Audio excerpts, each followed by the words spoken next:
कड़कड़ाती ठंड और बर्फीली हवाओं के बीच सैकड़ों लोग एक विशाल शिप पर फंसे हुए थे। शरीर धीरे धीरे सुन्न हो रहे थे और हर बीतता पल उन्हें मौत के करीब धकेल रहा था। स्थिति तेजी से बिगड़ती जा रही थी और तभी अचानक एक अजीब सी हलचल ने सभी का ध्यान अपनी ओर खींचा। पानी का स्तर लगातार बढ़ता जा रहा था और अब पानी शिप के इंजन तक आ चुका था, जिससे शिप की स्थिति और भी गंभीर हो गई थी। कुछ ही पलों में पूरी शिप अंधेरे में डूब गई। चारों तरफ सिर्फ ठंडा पानी और सन्नाटा था। डर और घबराहट से भरे चेहरों पर डर साफ झलक रहा था। क्या ये बच पाए? आपने अक्सर जहाजों को पानी से भरे समुद्र में जाते सुना होगा, लेकिन क्या कभी किसी जहाज को बर्फीले समंदर के बीचों बीच जाते सुना है? एमवी एक्सप्लोरर की यह कहानी बिल्कुल अनोखी है, क्योंकि यह शिप पानी नहीं बल्कि बर्फ के विशाल टुकड़ों को चीरते हुए अपनी यात्रा कर रही थी। रात के 10 बज चुके थे। बाहर घना अंधेरा और जबरदस्त ठंड थी। विजिबिलिटी बेहद कम थी। अधिकतर यात्री अपने अपने केबिन में गहरी नींद में थे, जबकि कुछ लोग जहाज के अंदर आराम से बैठे थे। तभी अचानक एक भयानक आवाज ने पूरे जहाज को झकझोर कर रख दिया। एक जोरदार झटका लगा और शिप वहीं रुक गई। कैप्टन, जो पहले भी इसी रास्ते से कई बार गुजरा था, शांत रहा। उसे शिप की ताकत और अपनी क्षमता पर पूरा भरोसा था। उसने सोचा कि यह बर्फ की मोटी परत से टकराने पर हुआ कोई साधारण झटका है और शिप पहले की तरह फिर से आगे बढ़ जाएगी। यह शिप ऐसी कई बर्फीली चुनौतियों का सामना कर चुकी थी, लेकिन इस बार हालात कुछ अलग थे। कैप्टन इस बात से अनजान था कि शिप के बॉटम में एक बड़ा छेद हो चुका है। अब माहौल और भी खतरनाक हो चुका था। पानी तेजी से शिप में भर रहा था और कैप्टन को इसका अंदाजा तक नहीं था। यात्रियों को तो यह भी नहीं पता था कि उनके पैरों के नीचे क्या तबाही आने वाली है। हर बीतते सेकंड के साथ बर्फीला पानी जहाज को निगलने के लिए आगे बढ़ रहा था। अब सवाल सिर्फ इतना नहीं था कि जहाज डूबेगा या नहीं, बल्कि सवाल यह था कि क्या वक्त रहते सभी लोग इस जहाज से बाहर निकल पाएंगे, या फिर यह शिप भी टाइटैनिक की तरह बर्फ के ठंडे पानी में खो जाएगी अपनी आखिरी सांस लेते हुए। यह कोई आम समुद्री दुर्घटना नहीं थी, यह एक दौड़ थी मौत और जिंदगी के बीच। क्या एमवी एक्सप्लोरर उस अंधेरे और बर्फीले समंदर से खुद को बचा पाएगी, या फिर बर्फ का यह विशाल साम्राज्य उसे हमेशा के लिए निगल लेगा? जानने के लिए वीडियो बिना स्किप करे एंड तक देखना। 1960 का दौर था जब अंटार्कटिका जैसी जगहों पर समुद्र के रास्ते पहुंचना बेहद कठिन था। समुद्रों में भारी बर्फ की वजह से कोई भी शिप वहां जाने का जोखिम नहीं उठा सकती थी। जैसे कि 1912 में टाइटैनिक बर्फ की चट्टान से टकराकर डूब गया था, उसी से आप अंदाजा लगा सकते हैं कि अंटार्कटिका की यात्रा कितनी खतरनाक हो सकती थी। लेकिन एक स्वीडिश अमेरिकी बिजनेसमैन एरिक लिंडब्लैट को इसमें एक शानदार मौका दिखा। उन्होंने सोचा कि लोग अंटार्कटिका की यात्रा करना चाहते हैं, तो क्यों ना एक ऐसा जहाज बनाया जाए जो बर्फीली चट्टानों से सुरक्षित तरीके से गुजर सके। इसी सोच के साथ एरिक ने एक मजबूत शिप का निर्माण करवाया, जो इतनी ताकतवर थी कि उसके रास्ते में आने वाली मोटी बर्फ भी टूट जाती। इस शिप का नाम लिंडब्लैड एक्सप्लोरर रखा गया और यह उन साहसी यात्रियों को अंटार्कटिका ले जाने लगा जो वहां की अद्भुत दुनिया देखना चाहते थे। इस तरह एरिक ने इस अनोखे जहाज से मोटी कमाई की और अंटार्कटिका की सैर को संभव बना दिया। हालांकि यह शिप बहुत बड़ी नहीं थी, लेकिन यह अपनी मजबूती के लिए जानी जाती थी। आमतौर पर जब कोई शिप बर्फीले समुद्र में जाती है तो उसके सामने आइस ब्रेकर लगाया जाता है, जो बर्फ से टकराने पर शिप को सुरक्षित रखता है। लेकिन लिंडब्लैड एक्सप्लोरर एक अनोखी शिप थी, जिसे आइस ब्रेकर की जरूरत नहीं थी। इसके सामने वाले हिस्से को इस तरह से डिजाइन किया गया था कि शिप जब आगे बढ़ती तो उसका वजन बर्फ को तोड़ देता था। फिर भी सुरक्षा के लिए इस शिप में दोहरी लेयर वाली हल्की परतें लगाई गई थी, जिससे शिप की सुरक्षा बनी रहती थी। अगर शिप बर्फ से टकराती और बाहरी परत को नुकसान होता तो अंदर की परत शिप को बचा लेती। शिप का डिजाइन बेहद सफल साबित हुआ और यह शिप दुनिया भर में लोकप्रिय हो गई। लोग दूर दूर से अंटार्कटिका की सैर के लिए इस शिप को चुनने लगे।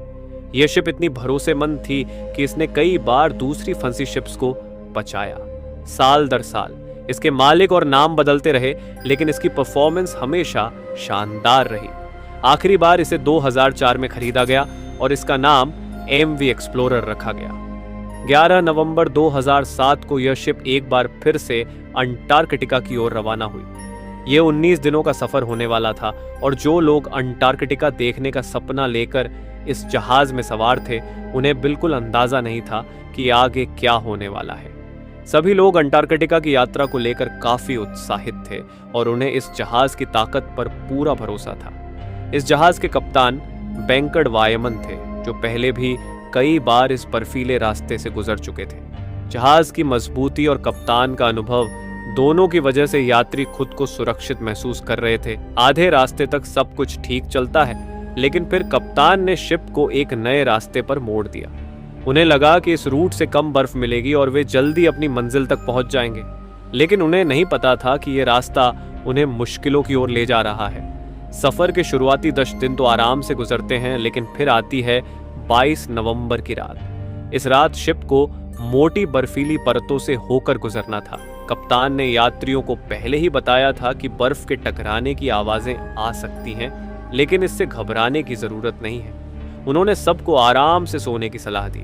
रात के अंधेरे में शिप धीरे धीरे बर्फ को तोड़ते हुए आगे बढ़ रही थी। चारों ओर बर्फ के टकराने की आवाजें गूंज रही थीं और यात्री बेफिक्र होकर अपने अपने केबिन में सो रहे थे।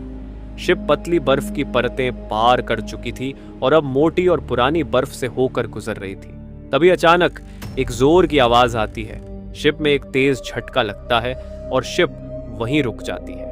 तेज आवाज और जोरदार झटके से सभी यात्री जाग गए, लेकिन कप्तान ने पहले ही चेतावनी दे रखी थी, इसलिए किसी ने इसे गंभीरता से नहीं लिया और फिर से सोने की कोशिश की। कप्तान को भी इस घटना का सही अंदाजा नहीं था और उन्होंने इसे नजरअंदाज कर शिप को आगे बढ़ाने की कोशिश की।